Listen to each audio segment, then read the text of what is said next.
Have you ever laid awake at 3 a.m., staring at the ceiling, feeling like someone stole your destiny and is living your life? Have you ever watched someone rise to success using your ideas, your methods, your unique gift, while you're left struggling to make ends meet, wondering why God hasn't moved yet?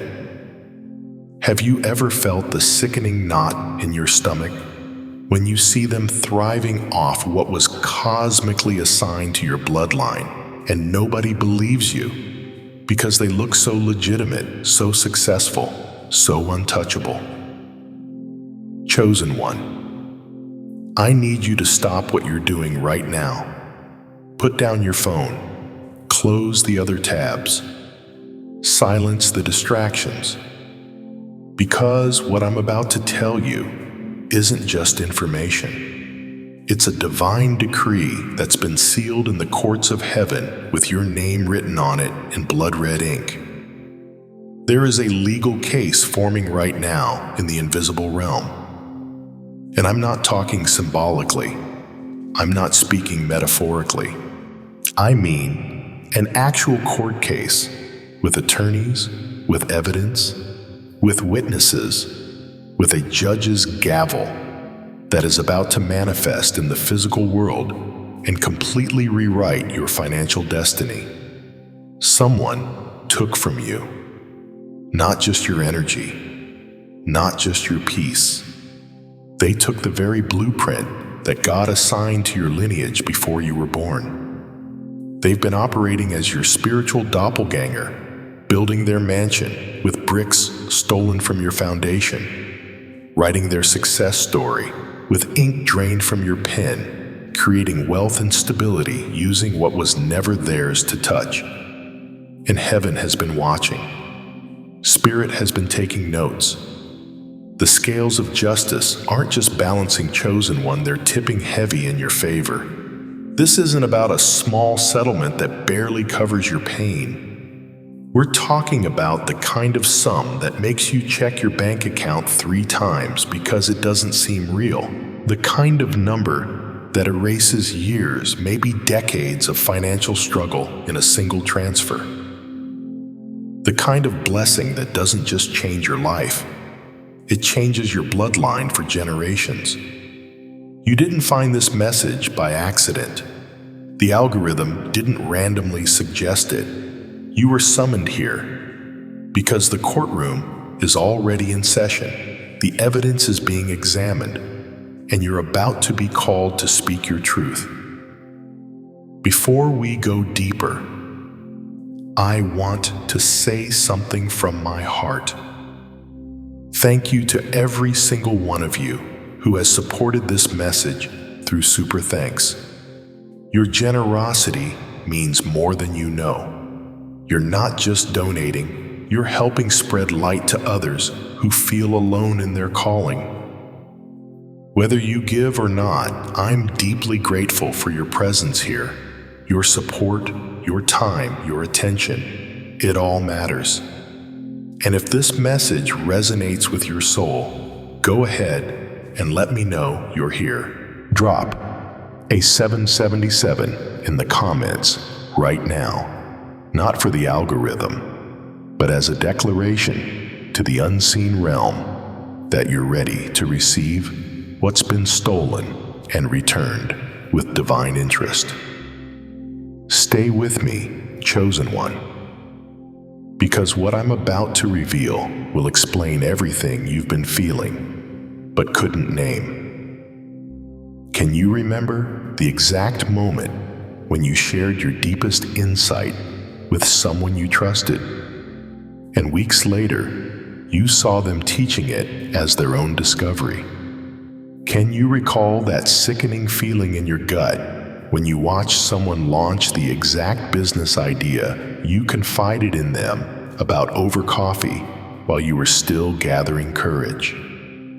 Can you pinpoint the day when you realized that the person who said they believed in you was actually taking notes, studying your frequency, harvesting your spiritual DNA? like a thief in the night. You thought you were being paranoid. You told yourself it was just coincidence. You convinced yourself that maybe great minds think alike, that maybe you were being too sensitive, too territorial, too suspicious. But your body knew the truth. Every time you saw their work, your stomach turned. Every time someone praised them for wisdom that sounded exactly like your words, your chest tightened. Every time they gained recognition for methods you developed in your darkest hours, your spirit recoiled like it was touching poison. That wasn't jealousy, chosen one. That was your soul screaming the truth that your mind wasn't ready to accept yet. That was divine discernment trying to break through your denial. That was God Himself whispering, "They're wearing your anointing like stolen clothes." Let me tell you what really happened while you were focused on your healing journey, while you were detoxing your body and purifying your spirit, while you were doing the deep inner work that most people are too scared to even start. Someone entered your life who seemed like an answer to prayer. They appeared supportive, aligned, genuinely interested in your well-being. They asked you questions that made you feel seen, heard, valued. They created a space where you finally felt safe enough to be vulnerable, to share your process, to explain the unique methods that God downloaded into your spirit during your wilderness season. You thought you were building connection. You thought you were cultivating community. You thought you were finally finding your tribe. But they were conducting espionage. Every conversation was research. Every vulnerable moment you shared was data collection for their operation.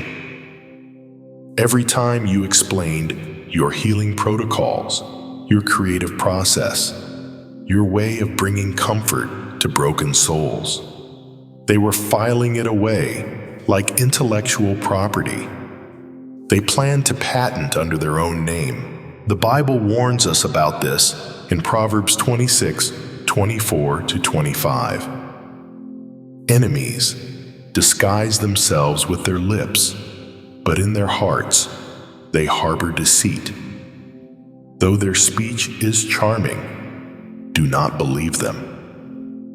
They studied how you moved through the world. They analyzed how you created safe spaces for others. They watched how you transformed pain into power, how you turned your testimony into ministry, how you alchemized your suffering into something that could heal generations. And then they left. But that departure wasn't the end of their involvement with you. It was when their real crime began. Because once they extracted what they needed, once they collected enough of your essence, once they downloaded your spiritual operating system, they went off and started building their empire on your foundation. They launched their platform using your blueprint. They created their brand by repackaging your gift. They established their reputation by presenting your methods as their own innovation. And here's the part that nearly destroyed you. They prospered while you struggled. You watched them gain the opportunities that should have been yours. You saw them receive the abundance that was Mia Samat for your household. You witnessed them build the life you were supposed to be living, all while you were trying to figure out why nothing was working for you, why doors kept slamming in your face, why your breakthrough kept getting delayed. Deuteronomy 28:31 says, "Your ox will be slaughtered before your eyes, but you will eat none of it. Your donkey will be forcibly taken from you and will not be returned." That's exactly what happened. They slaughtered your ox and ate the meat while you starved. They took your donkey and rode it to destinations that had your name on them. They harvested crops from seeds you planted in soil you prepared with your own tears and blood. I'll tell you what happens. Divine justice starts building a case file. Every stolen idea becomes evidence. Every plagiarized method becomes documentation. Every moment they presented your work as their own becomes a witness statement in the court of heaven. And that court doesn't operate on human timelines, but when it moves chosen one, it moves with the full weight of earthly law behind it. Right now, while you're hearing these words, spiritual attorneys are compiling evidence with your name on the plaintiff line. Investigators in the unseen realm are tracing every thread back to its source, and that source leads straight to you. The paper trail exists. The timestamps are there. The witnesses remember. The proof is irrefutable. And soon, very soon, this invisible case is going to manifest in the physical world where judges wear robes in courtrooms. Demand truth and justice isn't just a spiritual concept, but a legal reality, backed by financial consequences. Think about Joseph in Genesis 37. His brothers stole his destiny, stripped him of his coat of many colors, threw him in a pit, and sold him into slavery. They literally profited from his downfall. But the Bible tells us in Genesis 45:5, "Do not be distressed, and do not be angry with yourselves for selling me here, because it was to save lives that God sent me ahead of you." Joseph's stolen years became his setup for promotion. His betrayal became his pathway to the palace. And when his brothers finally stood before him, they didn't just ask for forgiveness, they had to bow down to the very one they tried to destroy. Your story is unfolding the same way. The pit was preparation, the prison was positioning, and the palace is waiting. But here's what you need to understand about this moment. You're not going to get a small apology. You're not going to receive a symbolic gesture that barely covers your pain. This isn't about them saying sorry and moving on like nothing happened.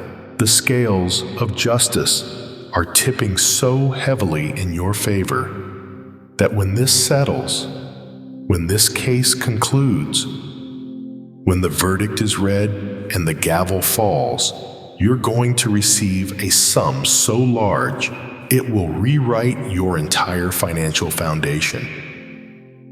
I'm talking about the kind of money that makes you sit down because your legs won't hold you. The kind of number that you have to read 3 times because your brain can't process it. The kind of settlement that doesn't just compensate you for what was taken, it multiplies it, adds interest, includes damages for the emotional suffering, and throws in punitive damages because the court recognizes the malicious intent behind the theft. So, here's what I need you to do right now. Think back to those specific moments when you felt someone was profiting from your work, from your wisdom, from your spiritual gift. Not vague feelings, specific instances. Write them down. Document them. Save the evidence. Because you're going to need it soon. And as you remember, as the memories flood back, as the clarity hits you like lightning, I want you to drop another 777 in the comments and declare, "I see it now. I know who took from me, and I'm ready for divine justice to manifest." Because Chosen won the courtroom is already in session, and it's time for you to prepare your testimony. Now listen to me carefully, Chosen One, because what I'm about to tell you is going to connect every confusing dot from the past 3 years of your life. You've been going through something, haven't you? Something you couldn't quite explain to the people around you. You've been purging. You've been detoxing. You've been stripping away layers of yourself that no longer fit. Maybe you changed your diet and suddenly couldn't stomach the foods you used to eat. Maybe you started waking up at strange hours with an urgency to pray, to write, to move your body differently. Maybe you cut off people who seemed perfectly fine to everyone else, but something in your spirit screamed danger every time you were near them. Maybe you've been feeling this compulsive need to cleanse your space, to get rid of old belongings, to create physical emptiness in your home, like you're making room for something you can't see yet. And people thought you were going through a phase. They thought you were being dramatic, extreme, obsessive about wellness and boundaries and spiritual hygiene. They didn't understand why you suddenly became so selective about who could access your energy, why you stopped sharing your insights publicly, why you went quiet on social media, why you retreated into what looked like isolation, but was actually incubation. They couldn't see what you were sensing. They couldn't feel what your spirit was picking up on. They didn't know that heaven itself was pushing you into this purification process because you needed to become unrecognizable to the frequencies that had been feeding off you for years. You weren't being antisocial chosen one. You were being obedient to a divine directive that most people will never hear because their spirits aren't tuned to the frequency you operate on. Think about what you've released in recent months. Not just physical things, but energetic attachments, soul ties, toxic patterns, people-pleasing behaviors, the need to prove yourself to people who were never going to understand you anyway. You've been shedding skins like a snake, preparing for a new season. You've been burning bridges that looked like connections, but were actually energetic leaks, draining your power. You've been saying no to opportunities that would have thrilled the old version of you, but now feel completely misaligned with who you're becoming. And every time you release something, every time you walked away from someone who didn't honor your worth, every time you chose solitude over toxic company, you felt lighter, you felt clearer. You felt like you were finally breathing after being underwater for decades. That wasn't random, beloved. That was strategic spiritual warfare. That was you taking back territory that the enemy had occupied through people you thought were safe. The Bible tells us in 2 Corinthians 6:17, "Therefore, come out from them and be separate, says the Lord. Touch no unclean thing, and I will receive you." God wasn't asking you to separate as punishment. He was commanding you to separate as protection and preparation, because what's coming for you is so valuable, so powerful, so life-altering that you couldn't carry it in the same vessel that allowed theft to happen. You couldn't receive divine justice while still operating in the consciousness that made you vulnerable to spiritual robbery. You couldn't step into your next level while dragging the energy of people who saw you as a resource instead of a person. So, heaven initiated a purge, a cleansing so thorough that it touched every area of your life. Your body, your mind, your home, your relationships, your habits, your thoughts, your daily routines. Everything that didn't serve your destiny had to go, and it had to go now, because your breakthrough couldn't wait any longer. Leviticus 16:30 says, "On this day, atonement will be made for you to cleanse you." Then before the Lord, you will be clean from all your sins. This purging season has been your atonement, your cleansing, your preparation for the divine transfer that's about to take place. Every tear you cried while releasing people you loved was washing away the residue of their theft. Every night you spent alone feeling like you'd never find your tribe was training you to value your own company so much that you'll never again give access to people who don't honor your worth. Every moment you felt misunderstood by the world was deepening your relationship with the only one whose opinion actually matters, the God who chose you before you were born and has been orchestrating this entire journey to bring you to this exact moment. And here's what you need to understand about divine timing. It's not slow, it's strategic. It's not delayed, it's detailed. God wasn't making you wait because he forgot about you or because you weren't worthy yet. He was preparing you to receive what he's been protecting for you. Think about it like this.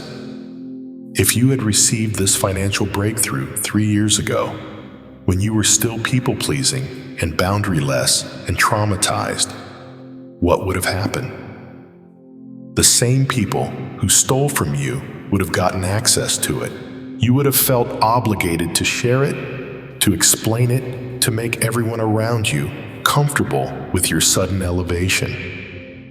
You would have leaked the blessing faster than it came in because you hadn't yet learned that not everyone deserves access to what God gives you. But now you're different. Now you know who to trust and who to watch. Now you understand that your gifts aren't for everyone, that your energy isn't community, property, that your anointing isn't something you hand out to make people like you. The people you've lost during this purge, they were never meant to witness your next chapter. The opportunities that dissolved, they were distractions dressed as destiny. The doors that slammed shut, they were protecting you from paths that would have delayed your breakthrough even longer. Ecclesiastes 3:6 reminds us there is a time to search and a time to give up, a time to keep and a time to throw away. You've been in the throwing away season, beloved. You've been releasing everything that belonged to your old life so you can step fully into your new reality with clean hands, a pure heart, and a clear conscience. And that new reality includes financial abundance so substantial that it will require a completely different version of you to steward it wisely. So, if you've been cleansing yourself, if you've been feeling that compulsive need to detox your body, purify your space, release. Toxic people change your habits and create boundaries that feel almost aggressive to others. Type, "I am ready" in the comments right now. Not because you're arrogant or presumptuous, but because you recognize that this purging process has been divinely orchestrated. Preparation for the moment when justice manifests and the court rules in your favor. You're not the same person who allowed the theft to happen. You're not the same soul who gave away your power without realizing its value. You've been refined in the fire of this purging season. And now you're emerging as pure gold, unshakable, undeniable, and finally ready to receive everything that was stolen and have it returned to you with supernatural multiplication. The preparation is complete, chosen one. The purge has done its work. You're no longer accessible to the thieves. You're no longer vulnerable to the con artists. You're no longer carrying the energy that allowed people to take what was never theirs. And now that you're clean, now that you're clear, now that you're aligned with your highest frequency, the courtroom doors are swinging open, and your name is being called to the stand to testify about everything that was taken, so that everything can be restored with interest, with damages, with the full force of divine and earthly justice combined. Do you know what happens in the spiritual realm right before a major breakthrough manifests in the physical world? Do you know what the atmosphere feels like when heaven's court is about to issue a verdict that will shake the foundations of your entire reality?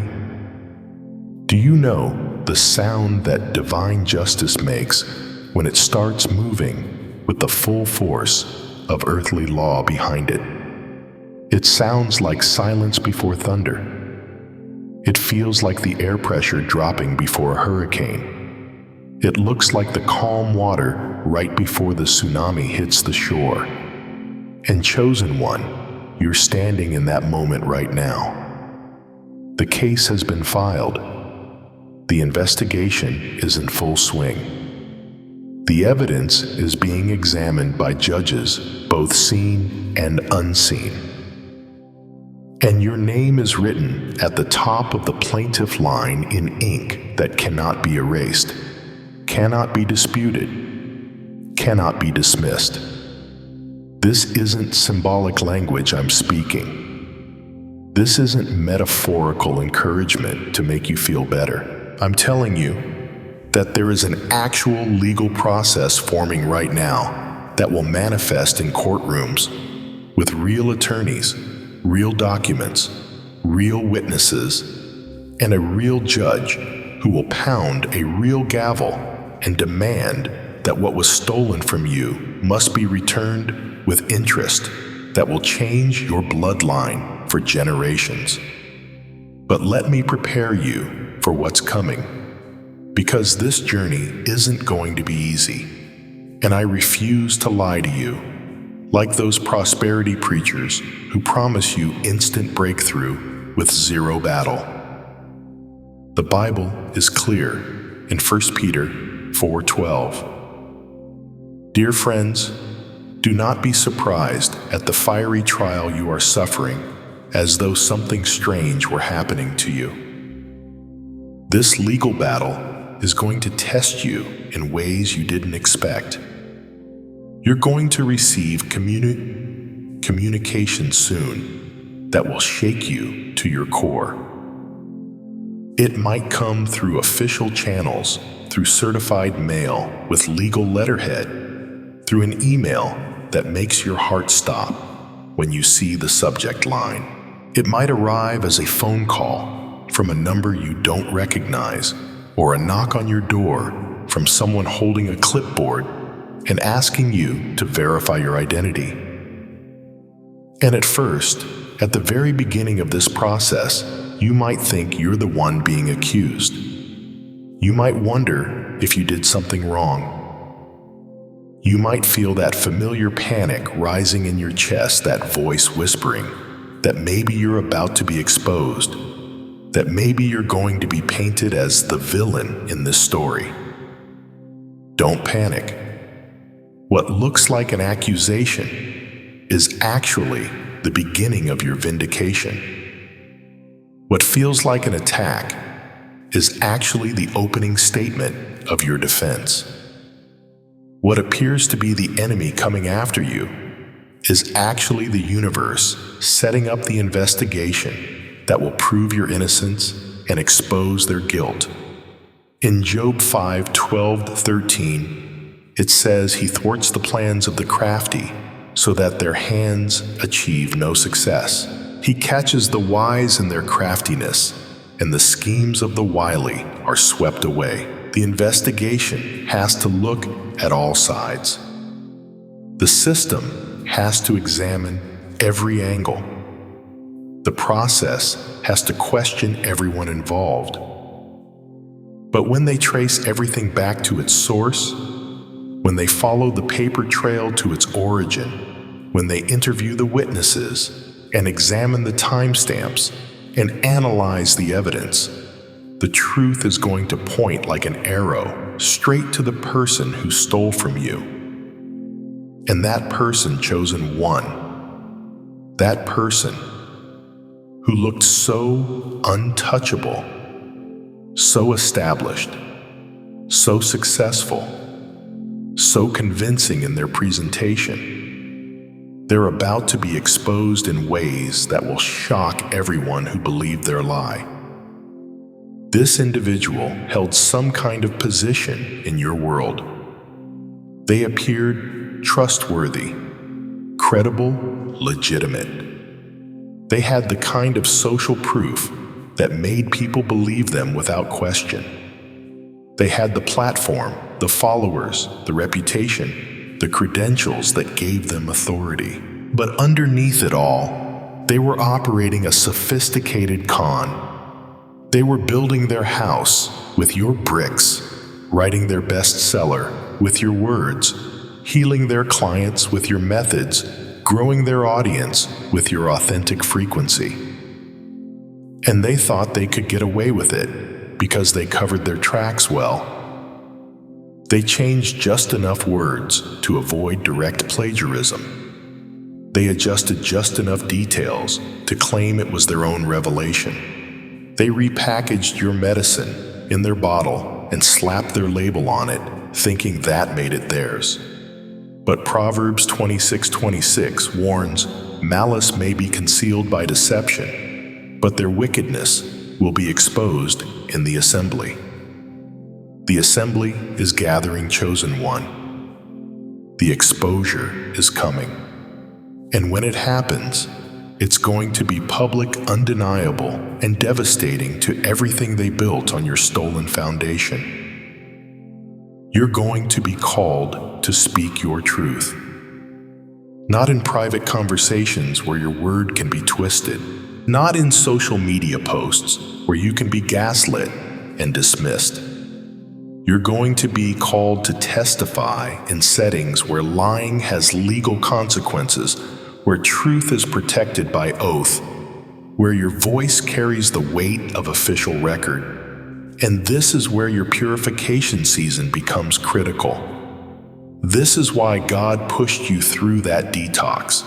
This is why you had to shed the people-pleasing energy. This is why you had to stop performing for acceptance. This is why you had to become so authentically yourself that no false accusation could stick to you. Because now you need to stand in your truth with such clarity that even when you're questioned, even when you're challenged, even when the opposition tries to poke holes in your story, your testimony remains consistent, unshakable, rooted in evidence that cannot be disputed. Psalm 37:6 promises, He will make your righteous reward shine like the dawn, your vindication like the noonday sun. Your moment in the sun is coming. Your vindication is rising like dawn after the longest night of your life. Every document that gets reviewed is another piece of evidence building your case. Every witness statement that gets recorded is another confirmation of what you already knew. Every deposition that gets taken is another layer of protection being built around your truth. Every motion that gets filed is another step toward the courtroom where the final verdict will be read. And that verdict, chosen one, that verdict is going to rule in your favor with an amount that doesn't just compensate you for what was taken. I'm talking about a sum that includes the actual value of what was stolen, plus damages for the suffering you endured, plus punitive damages because the court recognizes the malicious intent, plus interest that accumulated during every day they profited from your gift while you struggled to survive. In Exodus 22:1, God establishes the principle of restitution. Whoever steals an ox or a sheep and slaughters it or sells it must pay back 5 head of cattle for the ox and 4 sheep for the sheep. They don't just return what was stolen, they return it multiplied. That's divine mathematics. That's how God's justice system operates. So when you receive that first communication, when the investigation begins, when you're asked to provide your side of the story, step forward with confidence. Speak with clarity. Present your evidence with precision. This is your moment to stop hiding. Stop shrinking. Stop apologizing for taking up space. This is your moment to declare what was done to you and demand that it be made right. Isaiah 54:17 becomes your anthem. No weapon forged against you will prevail, and you will refute every tongue that accuses you. This is the heritage of the servants of the Lord, and this is their vindication from me, declares the Lord. You're not just defending yourself. You're walking in your heritage as a chosen one who cannot be defeated when God Himself is your defender. This is your moment, chosen one. Drop a 777 in the comments right now if you're ready for your divine breakthrough. Not because you want revenge, not because you're trying to destroy someone, but because you're ready to receive the justice that's been delayed too long, the compensation that's been denied too long, the vindication that's been waiting for you to be strong enough to handle it. The courtroom is in session. Your case is being heard, and the verdict is about to change everything. Now listen carefully, because this is where everything changes. This is where the story flips. This is where your wilderness season ends and your promised land begins. The court case isn't just about proving you were right. It's about the moment when heaven's justice system intersects with Earth's legal framework and forces a transfer of wealth so massive it will make your enemies wish they had never touched what belonged to you. They're not just going to apologize. They're not just going to acknowledge what they did. They're going to pay back every single dollar they made from your gift, your wisdom, your essence, and it's coming back to you multiplied with divine interest that compounds in ways that earthly mathematics can't calculate. The Bible makes this crystal clear in Proverbs 6:30-31. People do not despise a thief if he steals to satisfy his hunger when he is starving. Yet if he is caught, he must pay sevenfold, though it costs him all the wealth of his house. Did you catch that? Sevenfold? Not equal restitution, not a fair exchange. 7 times what was taken. That's divine mathematics. That's heaven's economy. That's the justice system that operates when someone steals from God's chosen ones. So if they made $10,000 from your methods, you're getting $70,000. If they built a $100,000 empire on your foundation, you're receiving $700,000. If they generated $1 million using your spiritual blueprint, do the math. You're about to become a millionaire 7 times over. This isn't symbolic. This isn't metaphorical. This is literal financial restitution, backed by scriptural precedent and enforced by earthly courts who don't even realize they're being used as instruments of divine justice. Think about what changes when you're no longer operating from desperation. You can finally get the medical care you've been postponing. You can address those health issues you've been ignoring because treatment seemed impossible. You can invest in your body the way it deserves after carrying you through hell. You can eat food that nourishes instead of just fills. You can move to a living space that supports your energy instead of draining it. You can create a home that feels like sanctuary instead of just shelter. You can surround yourself with beauty and peace and space to breathe. You can finally exhale. You can finally rest.